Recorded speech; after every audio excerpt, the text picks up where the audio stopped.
The Most Magnificent Thing by Ashley Spires.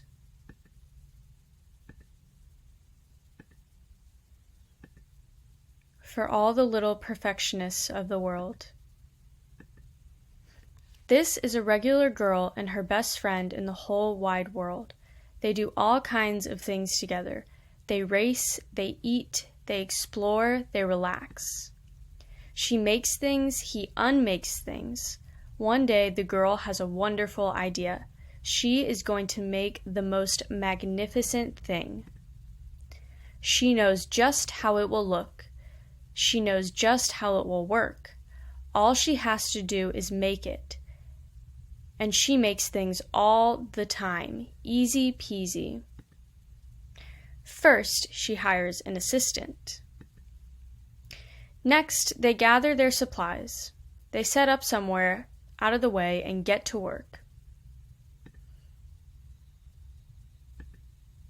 The girl tinkers and hammers and measures, while her assistant pounces and growls and chews. When she is finished, she steps back to admire her work. She walks around one side, her assistant examines the other side. It doesn't look right. Her assistant picks it up and gives it a shake. It doesn't feel right either. They are shocked to discover that the thing isn't magnificent or good. It isn't even sort of okay. It is all wrong. The girl tosses it aside and gives it another go. She smooths and wrenches and fiddles. Her assistant circles and tugs and wags. When she is finished, she stands up and takes a long look at it. Her assistant gives it a nudge with his paw. The thing is still wrong. She decides to try again. The girl saws and glues and adjusts. She stands and examines and stares. She twists and tweaks and fastens. She fixes and straightens and studies. She tries all different ways to make it better. She makes it square. She makes it round. She gives it legs. She adds antennae. She makes it fuzzy. She makes it long, short, rough, smooth, big, small. One even smells of stinky cheese, but none of them are magnificent.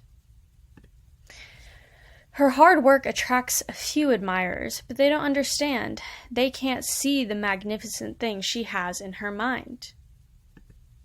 She gets mad.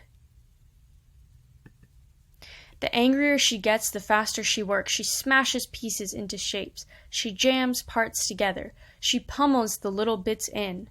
Her hands feel too big to work, and her brain is too full of all the not right things.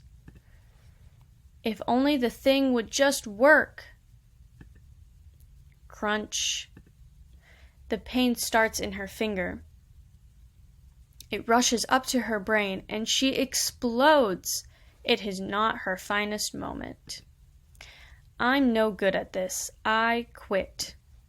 Her assistant suggests a walk. It's not much help at first. But before long, she starts to feel different. Bit by bit, the mad gets pushed out of her head. As they stroll along, she comes across the first wrong thing she made. The bad feelings are about to start all over again. Then she notices something surprising. There are some parts of the wrong things that are really quite right. The bolts on one, the shape of another, the wheel-to-seat ratio of the next. There are all sorts of parts that she likes. By the time she reaches the end of the trail, she finally knows how to make the thing magnificent. So she gets to work. She works carefully and slowly, tinkering, hammering, twisting, fiddling, gluing, painting. Her assistant makes sure there are no distractions. This thing is the perfect thing to ward off bears. This will stop that leak. This one's all wet. The afternoon fades into evening. Finally, she finishes. She alerts her assistant. The pair take a good long look. It leans a little to the left, and it's a bit heavier than expected. The color could use a bit of work too, but it's just what she wanted. They climb aboard and take it for a spin. They are not disappointed. It really is the most magnificent thing. The end.